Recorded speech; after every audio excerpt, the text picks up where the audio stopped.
So good day everyone. My name is Vergel O Briones from BSTM 2-1.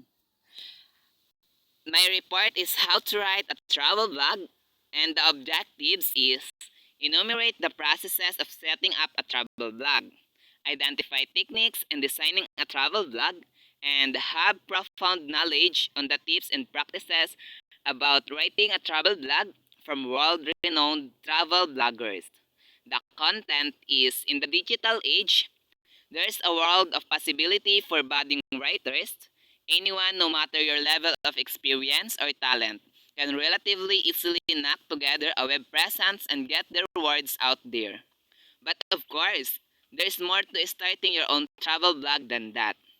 There are some technological hurdles to clear, although that just keeps getting easier and easier. But more importantly and more difficult, what do you want to do when you get there? What is your blog or website going to be and who's going to read it? So, doon nga daw po sa How to Travel blog, kailangan nyo daw pong malaman kung ano yung dapat nyong gawin. Kung sino yung babasa or kung sino yung makikinabang sa blog ninyo. There are lots of things to consider before you start.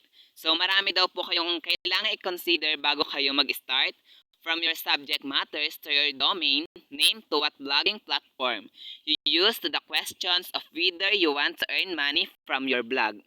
This chapter will give you an overview of what it takes to conjure a travel blog from thin air, and then what it takes to get it out there, read, followed, and maybe even profitable. It's a broad overview of all the things you need to consider. There's a lot more to say, and luckily, there are plenty of veteran bloggers prepared to share their hard-won experience.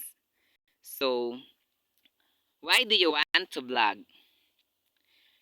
Blogging has boomed in the late 10 years, and travel is one of the blogsphere's most popular topics. Just type travel blog into Google, you'll get a number well into the millions, and that number will be bigger than the one we get when we did it yesterday. So, bakit daw gusto mong mag-blog? So, ang blogging daw ay nag-boom na siya in last 10 years. At ang pinakasikat daw sa vloggers ay ang travel, or travel is one of the blogosphere's most popular topics. Kapag nag-type ka daw ng travel blog sa Google ay marami ka daw makikita maraming lalabas na travel blog. Ito daw po ay a number well into the millions, and that number will be bigger than the one we got when we did it yesterday. It's not surprising. The allure of finding a way to make money while traveling means that many people are prepared to get a shot, even if it's a long one. That's not to say that you should try, but be under no illusions when you start a travel blog. You are entering a market that beyond saturated. It's important that you're honest with yourself about what you want to get out of it, because the starting point is the basis on which you'll make lots of decision as you go. So sa pagsusulat daw po ng travel blog ay kailangan mo daw maging honest. Kailangan mong sabihin kung ano yung mga nakikita mo. Halimbawa po sa isang beach, kailangan nyo lang pong isabi or ilagay dito or isulat sa inyong yung na-experience nyo, yung mga facility, yung mga activities. Yun lang po ang dapat nyong ilagay, at hindi na po kailangan kayo magdagdag ng ibang kasinungalingan. Kaya kailangan po talaga nating maging honest. Paano na lamang po kung meron pong turista na nakabasa ng inyong sulat or ng inyong travel blog, at may nabasa silang gustong makpuntahan doon or makita doon sa napuntahan mong destination, tapos pagpunta po nila doon is wala naman doon sa sinulat ninyo, nandoon sa sinulat ninyo pero wala doon sa destinations na pinuntahan ninyo yung mga words or mga activities na isinulat nyo sa travel blog. So kailangan po nating maging honest para tuloy-tuloy silang magbasa ng ating travel blog or i-follow tayo para mas lalong bumump yung ating website or yung ating account sa pagsusulat ng travel blog. Then, Next is think about which of the following categories you fall into. So, kailangan daw po natin mag-isip ng categories sa kung saan tayo, kung alin ang gusto nating isulat. Like, I'm starting a vlog to keep in touch with family and friends. So, in this one, or in this first categories, is if that sounds like you, it makes things nice and simple. There are great free options for building and hosting your site, so you won't have any expenses. You can get your site up and running quickly, and you can write about exactly what you please. Do note though that most bloggers says this is how their blog started, even if it went on to become a super popular branded travel blog. So, ito daw po sa I'm starting a blog to keep in touch with family and friends. Yun nga daw po, if that sounds like you eat, it makes things nice and simple. So, magiging nice at simple lang daw po ito. At ito daw po ay great free options for building and hosting your site, so you won't have any expenses. So, wala ka daw po masyadong gagastusin. Then the next one is, I want to be a freelance travel writer and my blog will act as a portfolio to showcase my writing. So this one naman po is, if this is you, you might want to invest some time and effort in a more professional looking site and spend some money on your own domain name. If your site will be primarily a portfolio site, you might want to look to other options too, like publishing your work on other online platforms, either paid or unpaid. So dito naman po sa number 2 na ito, sa number 2 categories is magagastusan daw po kayo ng malaking halaga. Then ipapublish nyo po kasi itong inyong work sa online platforms na pwede kayong bayaran or pwede nyong bayaran, pwede kayong hindi bayaran or pwede hindi nyo bayaran. Then the next one and the last one is, I want to travel the world and be paid for it. So, kung ito po yung nagustuhan ninyo, if you want a travel blog that ultimately becomes your full-time job or at least a source of some income, think about it that way from the start, as a business and not just a blog. It will influence your decisions about platform, domain name, and hosting. But more importantly, it means that you'll have to be strategic before you start about who your blog is for and the kind of content you'll need to create for it. It also means you'll need to develop a broader skill set beyond writing.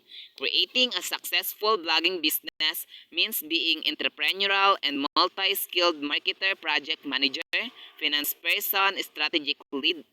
Are you ready for the challenge? Read on. Much of the information is in this chapter is here to help you.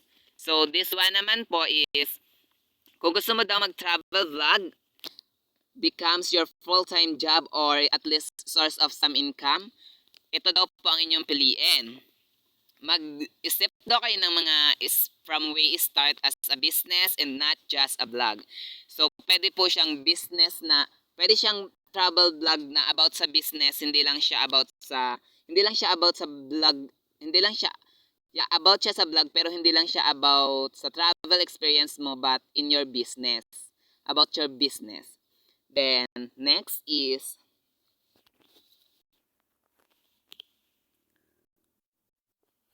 finding your niche.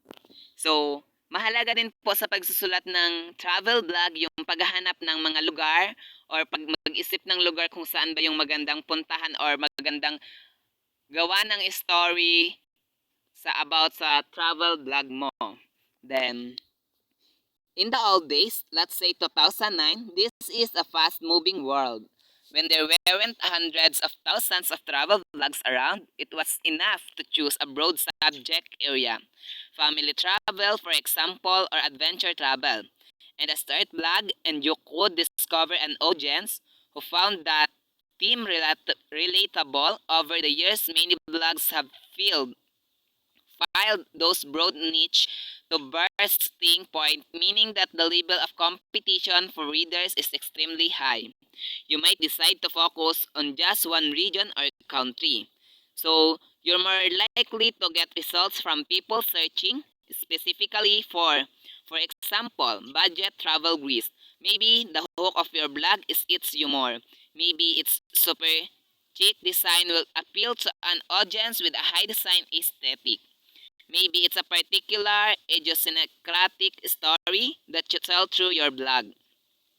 The important thing is that you've thought about this and you have an idea of the audience you want to attract. So you can write the type of content that will appeal to them. When you think you've come up with your niche, it's a good idea to brainstorm topics for blog posts. If you can come up with 20 pretty easily, your niche may be too narrow.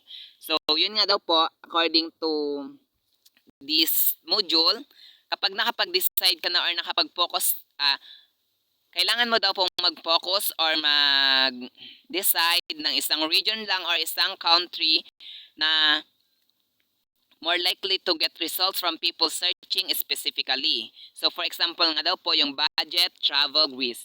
So ang isusulat mo is about budget ng papunta sa Greece na pwedeng kapakipakinabang sa mga travel or sa mga future travelers na pupunta sa Greece.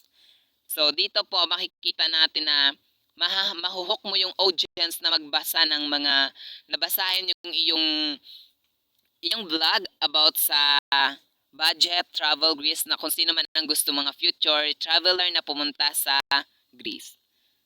Then the next one is setting up your blog. Domain name and hosting. One of your first tasks will also be one of your hardest. Choosing a name for your blog. Here are some tips that might help. Choose something that reflects yourself, your travel style, and your blog's philosophy. Something brandable and unique. So, kailangan mo daw pumili or choose something that reflects yourself, your travel style, and your blog's philosophy. Something brandable and unique. 2. Consider trying to include keywords in your name. We'll talk more about keywords later, but basically, they're the words that when typed into search will direct someone to your site. If you can find the magic name that combines your unique branded self with a keyword, you're almost there. Then the next one is avoid hyphens, numbers, and difficult spellings. So ito daw po yung tips na para some tips that might help us to how to write a travel blog. 4. Make sure that no one else owns the name you decide on. It's easy to search for copyrighted and trademark names. In the USA, search copyright.gov and apps2.gov here. It's also worth, and number 5, it's also worth checking whether your name is available as a handle on the social media sites you'll want to use. Twitter, Facebook, Instagram, etc. Though it's not the end of the world if you need to use a slightly modified version on these platforms. These are some domain name generators online that, although the names they suggest will usually be too spammy sounding for you to use, may send you off in some fruitfully random directions.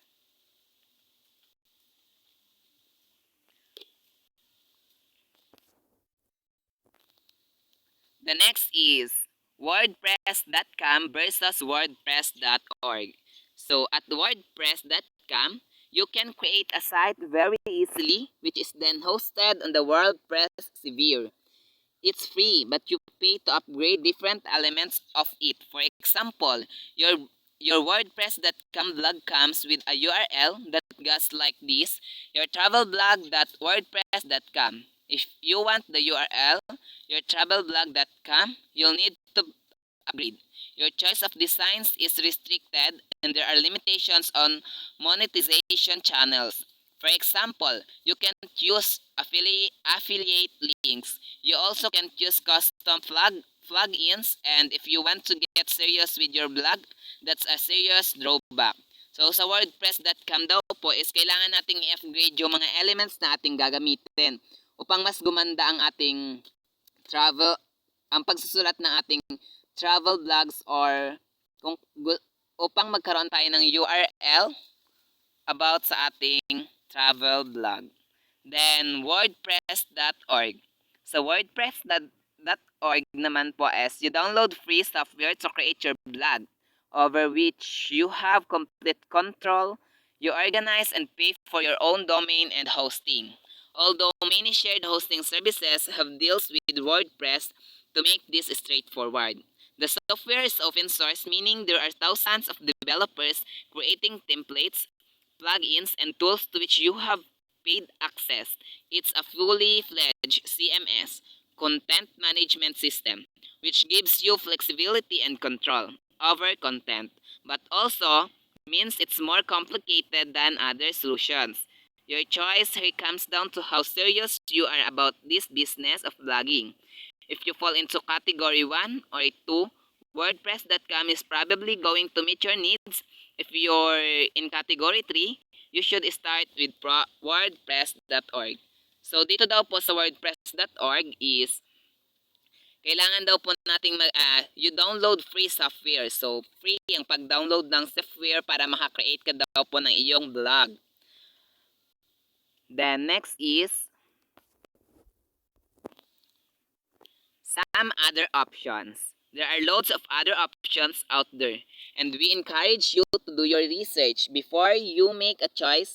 Be aware that as you are soon to learn, one of the way bloggers earn money is to recommend things, and blogging platforms and either services spend millions on this type of marketing. Look for unbiased recommendations, speak to another bloggers, and make an informed choice. See Chapter 7 for our recommended resources.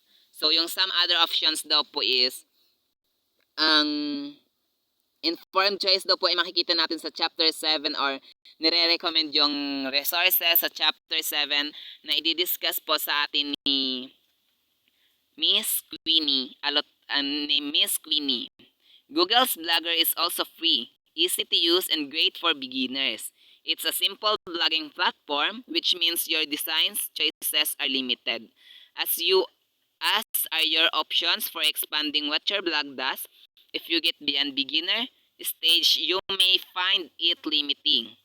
On the plus side, you can connect your blogger's accounts to your Google AdSense and Analytics accounts for seamless tracking. Handy if you go pro. For bloggers with a focus on image or videos as well as words, Tumblr is free with a minimal interface. Great if you just want to get in and start blogging arm. So yung Tumblr daw po is free sa paggawa ng with a minimal interface. Then next is designing your blog. So mas mahalaga po talaga sa how to write a blog yung design sa paggagawa ng ating or gagawa natin ng design ang ating blog para mas lalong maka-attract ng mga audience. The good news is that you don't need to know anything about coding to set up a blog, while most serious bloggers will end up getting their hands dirty with HTML at some point when you're starting out.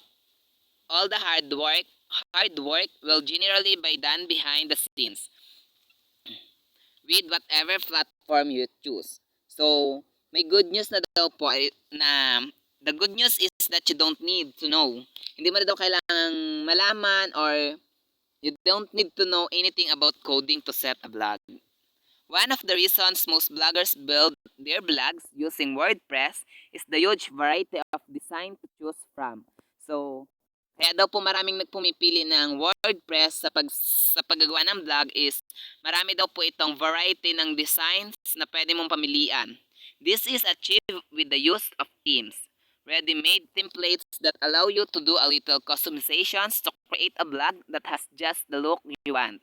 The big question you'll hit here is, should you choose a free or a premium theme?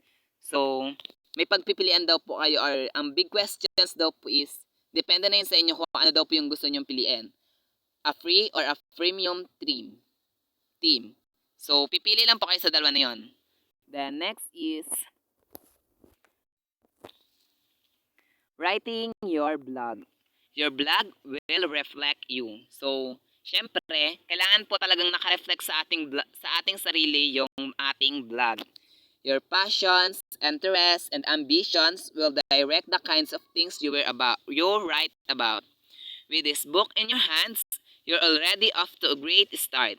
You're a writer, or at least on the way to becoming one. As any blogger will tell you, not all bloggers can actually write, right?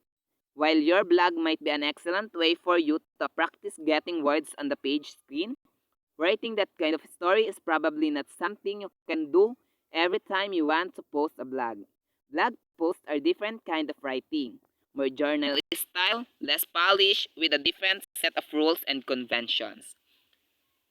So, yun daw po, ang blog post ay different kind of writing. Maaari daw po, more journalist style, less polished, with a different set of rules and conventions. Then the next is how often and how long. So, how often and how long your travel writer, your travel blog. The million-dollar questions of blog writing, how often to post and how long should those posts be? How long is relatively easy. It's generally accepted that longer posts do better. But what is longer? So, ano nga daw po yung but what is longer?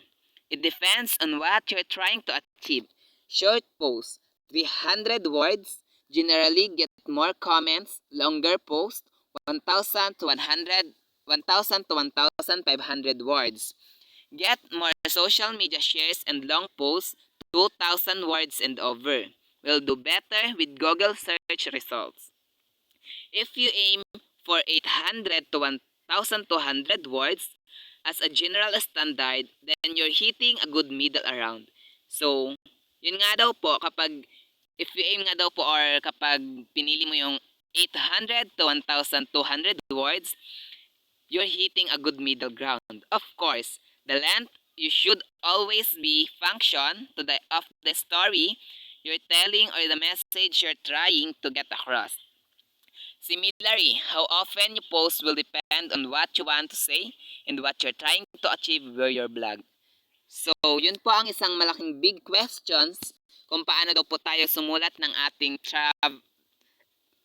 travel blog. How often and how long?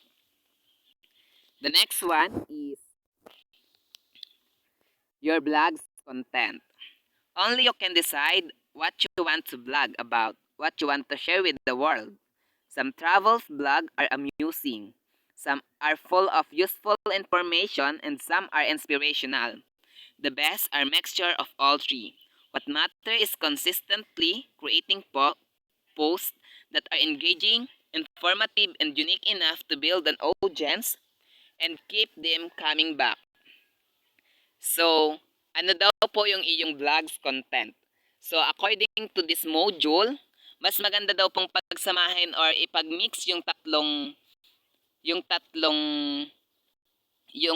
na ito po, what you want to share with the world. Some travel vlogs are amusing, some are full of useful information, and some are inspirational.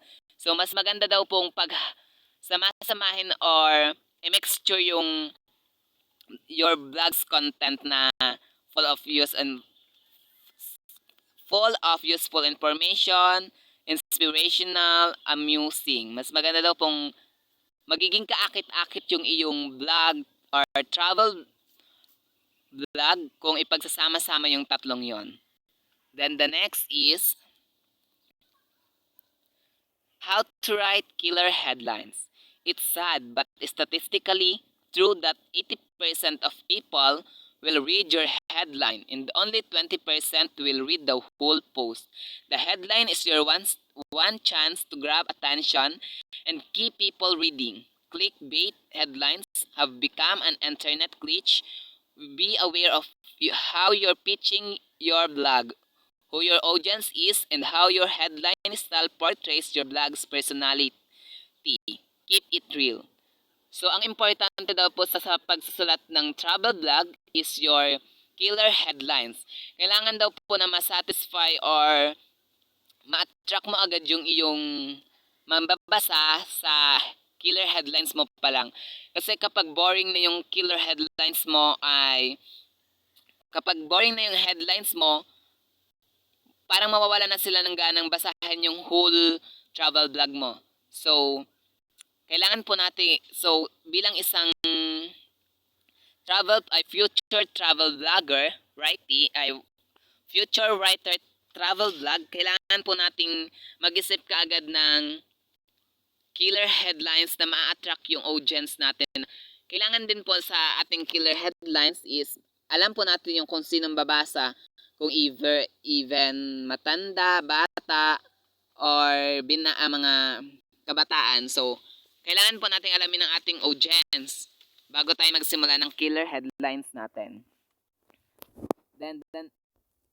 Then the continuation is, having said that, there is a tried and tested formula for an effective blog post headline that will help you construct effective headlines.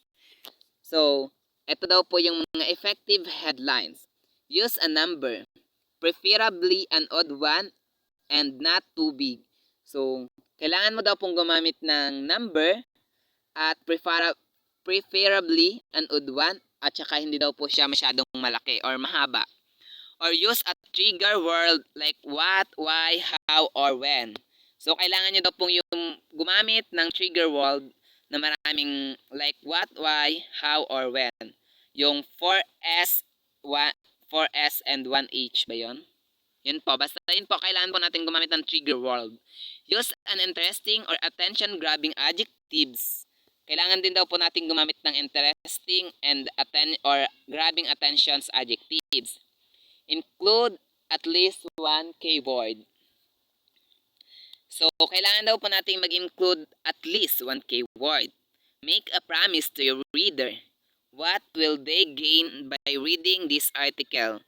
So, kailangan daw po natin gumawa ng promise sa ating mga mambabasa kung ano daw po yung makukuha nila sa ating article. Like sinabi ko kanina na informational, useful information, inspirational, or amusing. So, using this formula, you might, for instance, come up with 9 unexpected ways to earn money when you travel or how you can effortlessly earn money while traveling. So, kapag ginamit nyo daw po itong formula na ito is magkakaroon unexpected ways to earn money when you travel or how you can effortlessly earn money while traveling. The next one is calls to action. Every copywriter knows that the call to action is a vital piece of any online content. It's an expression of what you want the reader to do next as a result of reading your post. Do you want them to leave a comment below the article? Do you want them to sign up for your newsletter? Or perhaps you want to lead them to another post that they might be interested in. You must be clear in your own mind what the call to action is. If appropriate, say, if you're promoting an affiliate product, you might want to offer an incentive. Many bloggers use ebook giveaways as an incentive for newsletter. As an incentive for newsletter sign up. It's a great way to help build an email list, and you can often create the ebook easily by repackaging useful content you've already created for your blog. So, calls to action. Kailangan daw po natin na sa calls to action is a result of reading your post. Do you want them to leave kung gusto niyo daw pong mag-leave ng comment yung inyong mambabasa sa inyong article, then kailangan ng calls to actions. Like, kailangan nyo po talaga siyang, yung pag binasa nila yung inyong travel vlog, para mag-leave sila ng comments or mga naramdaman nila or kung anong gusto nilang sabihin sa inyo is, so, calls to action po yung ating kailangan gawin.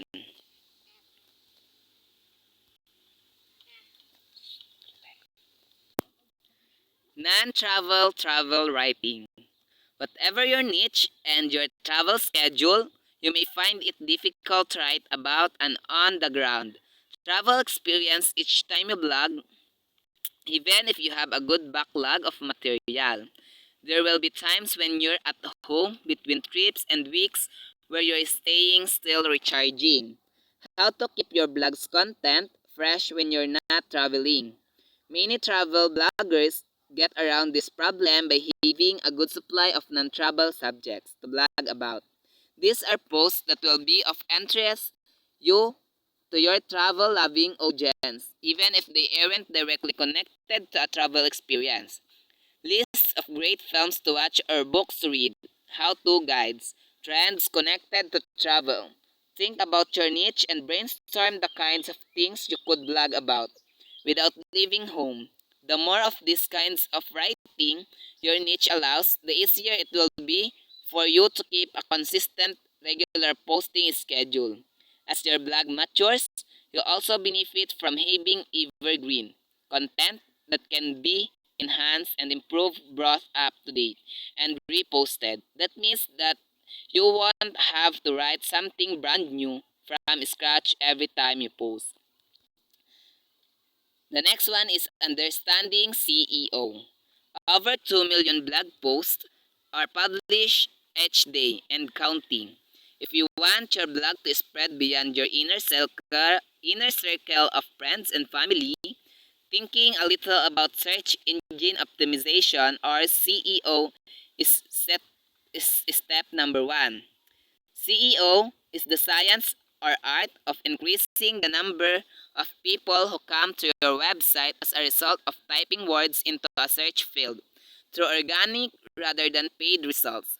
Because Google virtually owned the market for search, over 90% of organic search results came through them at the time of writing. Most SEO is focused squarely on them. SEO is a book unto itself, or rather 1001 ebooks. All available online for free when you sign up to 1001 How to Blog newsletter list. It's a big, complex, and ever-changing subject. Here we'll give you a brief overview of two of the key elements to think about: keywords and links. When you're ready to go deeper, online markets, Moz publish a fantastically comprehensive beginner guide to CEO on their website at moz.com.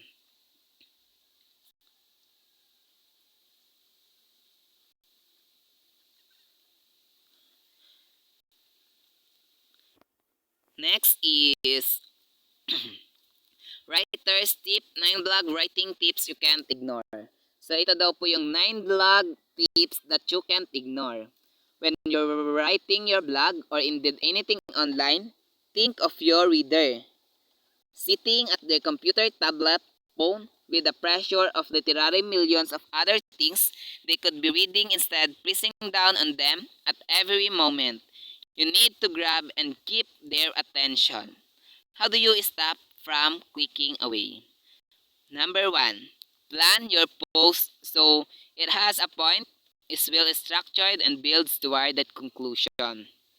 So, kailangan nyo daw pong i-plan yung inyong ipopost na it has a point.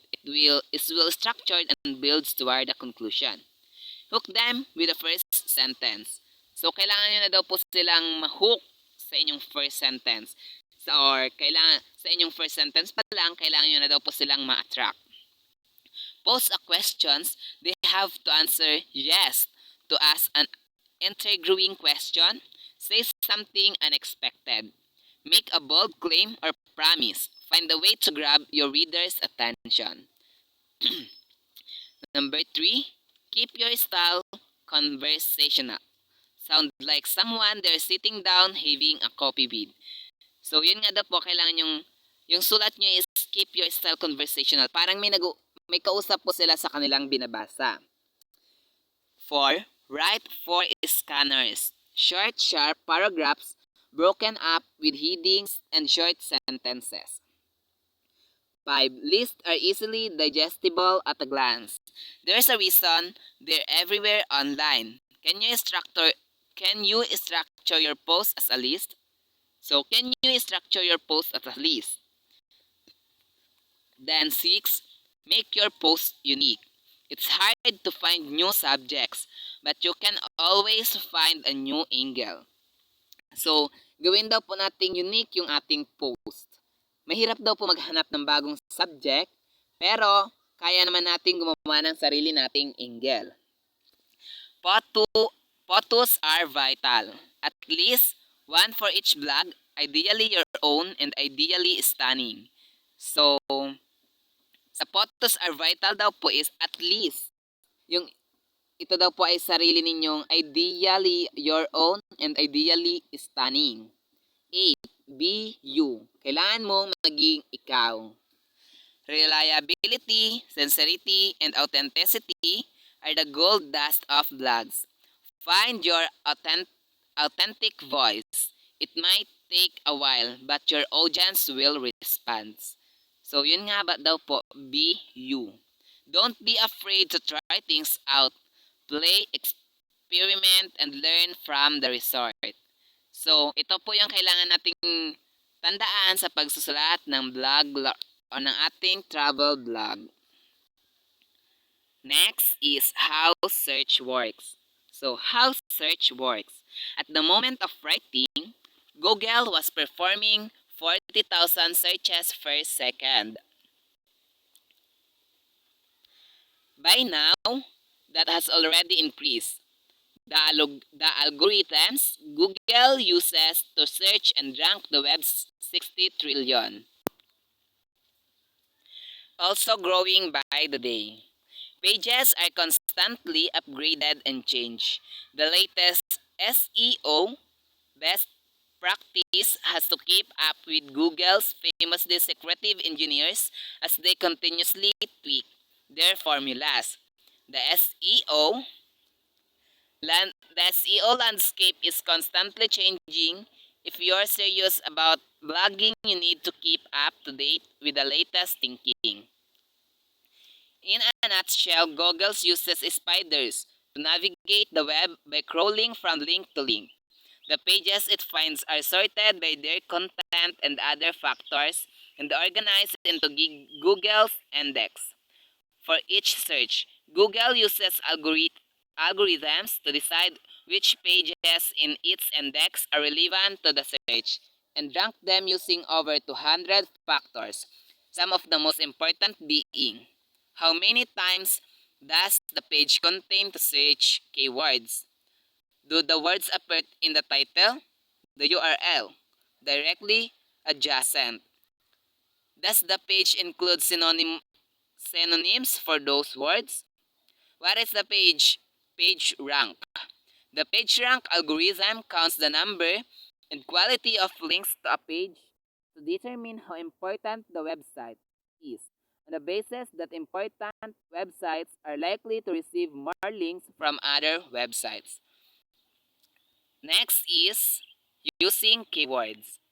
Now that you know how important keywords are to getting good search results, what's the next step? Discovering what keywords you should focus on to make you sure your audience finds you. Keywords research is vital if you want to optimize your content for SEO or search engine optimization. You can do this in a few basic steps and you should do it before you start blogging if you want your blog to go places. It might be time consuming, but will you immensely down the track as you plan your content strategy, build an editorial calendar, and think about monetizing your blog. So, mahalaga din daw po sa bloggers or sa travel bloggers na gumamit ng keywords. Next, this is the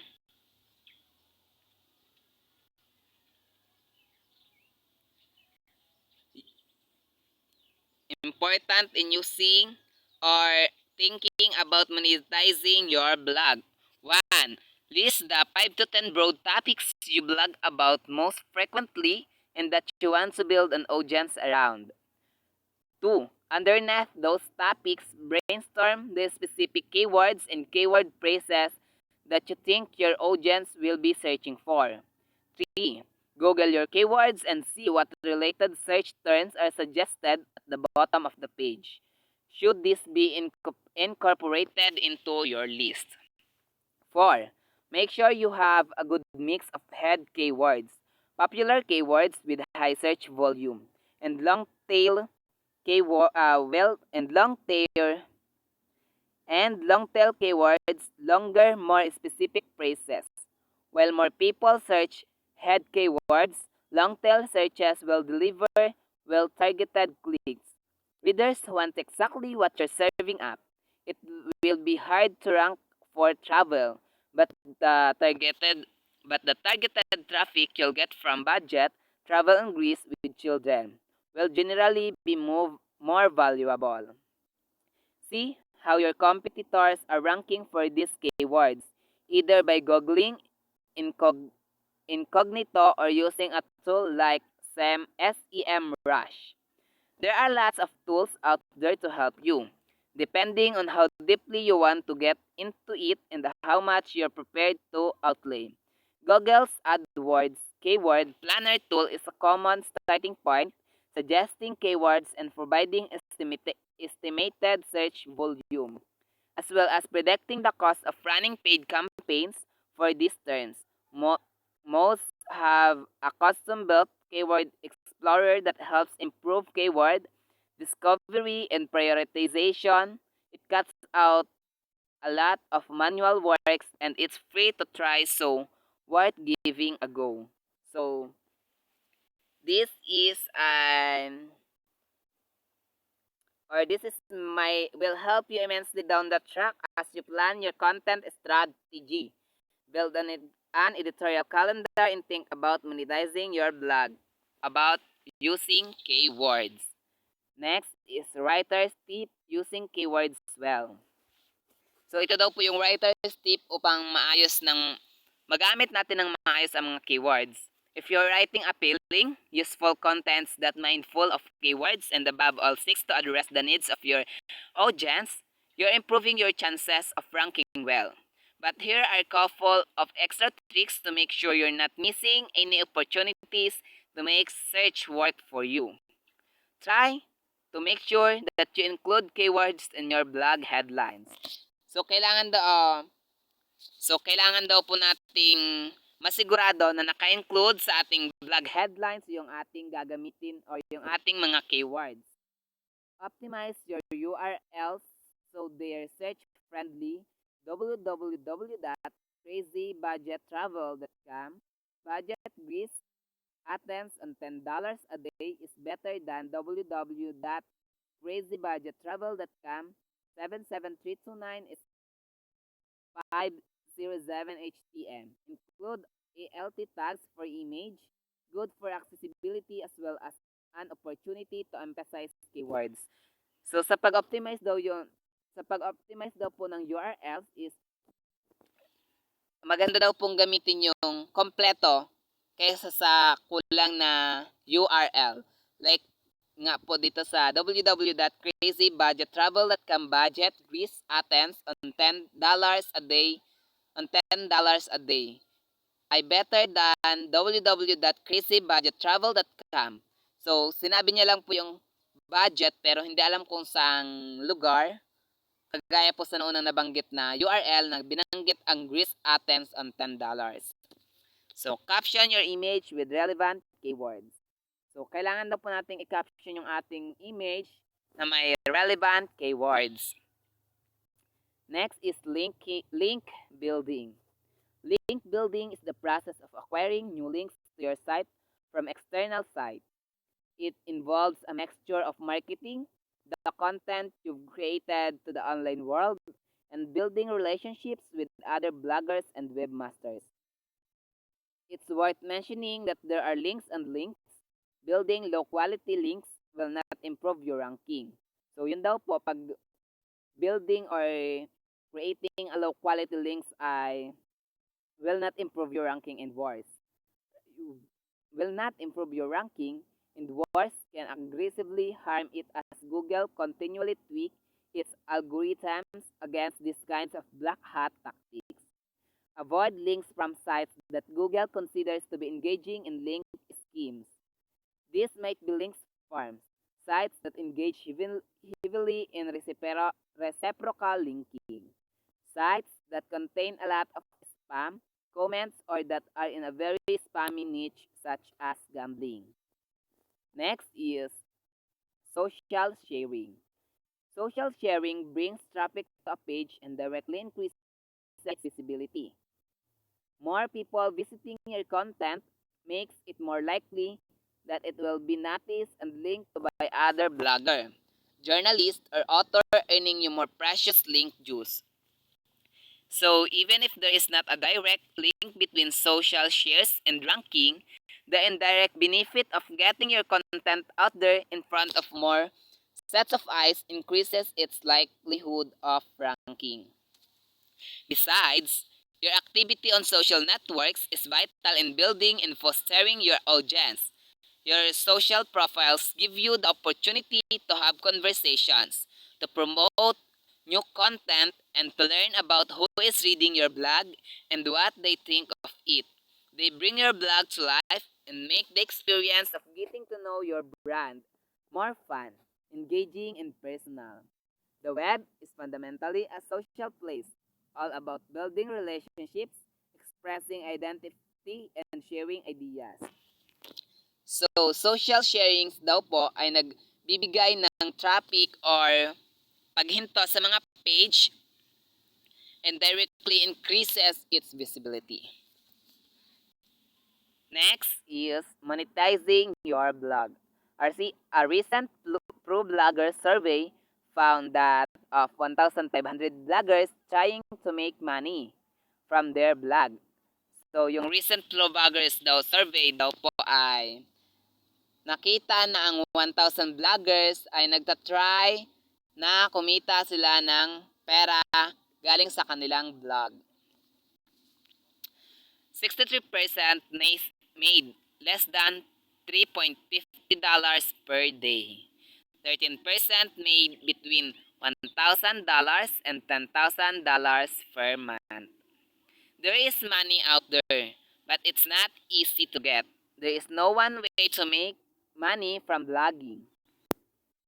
And in fact, most bloggers who do it successfully have a number of different simultaneous income streams. With the insights from bloggers featured in this chapter to find out how they have made it work. The key is finding the mix that works for you through experimentation and measuring the success of what you try. The bloggers we spoke to all agree it takes time and it takes a lot of work. We'll cover a few of the different options here, but the possibilities are endless, limited only by your imagination and entrepreneurial drive. Spend time looking at other travel blogs and see what strategies other bloggers are making work for them. So, kailangan ang vloggers daw po ay pwedeng pagkakitaan or pwede kayong kumita ng pera. At para masiguradong maganda or magkaroon kayo ng kita sa inyong vlogging is spend time looking at other travel vlogs and see what strategies other bloggers are making work for them. Then next is advertising. Many bloggers start here.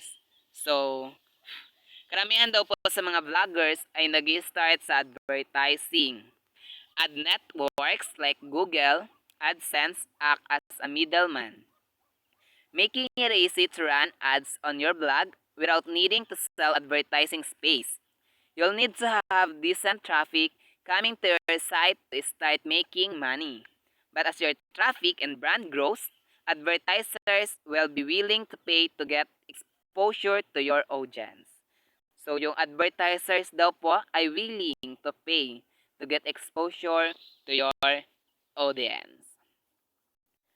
Next is affiliate marketing. Affiliate promotions, when you link to product for sale on other site and earn a commission on any sales that are made as a result of the click are the most common way for bloggers to earn money. There are many affiliate programs out there, and you may need to try a few to see what works for you. Many bloggers start with one of the big ones, Google, AdSense, or Amazon. While the commission on sales will, with a program like Amazon's affiliate program, is small, 4 to 8%. There are also benefits. It's a trusted brand that many of your readers will already have an account with, and it offers a huge array of products that you can end up earning commission on. You earn a commission on whatever the person buys when they click through from your link, even if it's not what you sent them there for. Next is writer's tip, embrace self-promotion.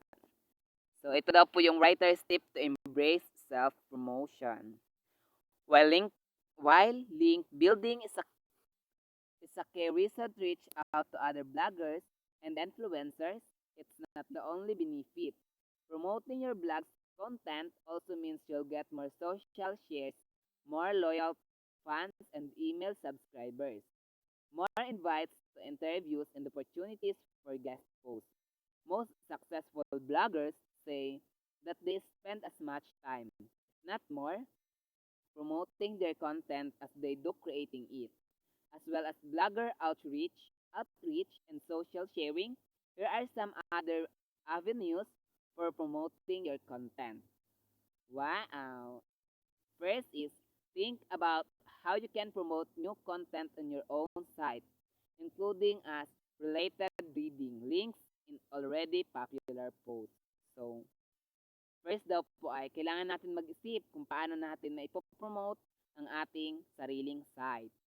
Next is promote new content in your email newsletter. So, kailangan daw po natin i-promote yung ating content sa ating email newsletter.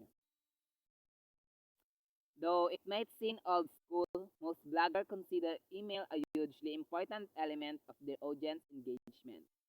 Next, the third one, you can buy highly targeted and inexpensive traffic to get more eyeballs on your content using the likes of Outbrain or StumbleUpon. So, ito po yung kailangan nating. Here are some other avenues for promoting your content. Next, writer's tip, social media management. So, ito naman daw po yung writer's tip for social media management. Even successful blogger admit that getting the balance right on social media can be difficult and that it requires a major time investment. When you're starting out the places you really need to be are Twitter, Facebook, and Instagram. So, yun nga daw po, kapag ikaw daw po ay starting out na, the place you really need to be are Twitter, Facebook, and Instagram. Use them, use them to publicize each new post. So, kailangan daw po natin itong gamitin to publicize our new post. As you build your blog and your presence, you can start to explore Google plus Pinterest, StumbleUpon, and Snapchat. YouTube, if you go down the video path, focus on the platforms that you really enjoy and builds as you go. So, kailangan daw po natin mag-focus sa platforms na kung saan tayo nag-i-enjoy. And pwede na daw to po tayong gumawa. Remember, it's called social media.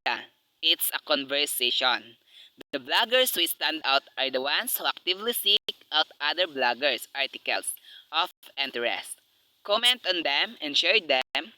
After all, that's what you want other bloggers to do with your post.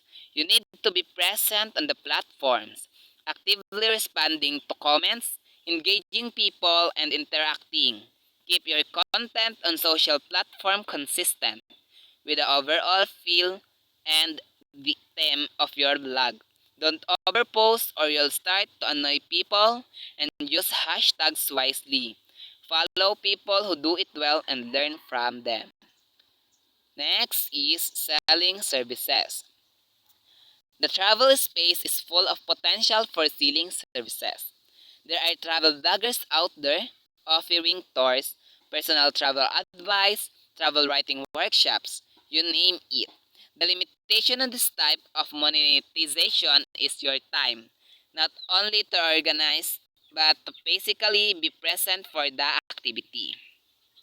Think of the opportunity cost. It's time you can spend creating or promoting content, which may end up being the more profitable activity depending on your mix strategies. So, yun nga daw po, ang selling services ay full of travel space potential. Next is selling product. Selling products. For bloggers who have created a strong brand and an engaged following, selling products can become their major source of income. So yun daw po ang ang vloggers ay pwede daw pong pagkakitaan or uh, pwede daw pong pwede daw pong pagkakitaan ng vlogging sa pamamagitan ng pagbebenta ng mga products na pwedeng ito ang maging major source of income. Ebooks and courses are popular products to sell. And some bloggers also sell merchandise like t-shirts, prints, and tote bags. Guidebooks products are popular among travel bloggers, and for some, this can be a good source of include. See Nomadic Mati Story, page 146 to 7. A big plus with this type of monetization is that it becomes a passive income stream, a source of earnings that you don't have to keep working at after the initial effort, which can be considerable. It's also worth mentioning that there may be opportunities to repurpose content that you have already created for your blog as a paid product, collecting together, repackaging, and perhaps adding some new content to all your posts. On say budget travel or on Greece, you should create a budget travel handbook or a travel guide to Greece. So, selling products, yun nga po, sa katulad ng sinabi ko kanina, pwede daw pong ito ang maging becoming major source of income ay ang ng ating blog is selling products. Next is a blogger's view. And this is an example of Matthew Kepney's about blogger's view. And the one is about a blogger's view by Pam Mandel. That's all. That's all, everyone. Thank you for listening.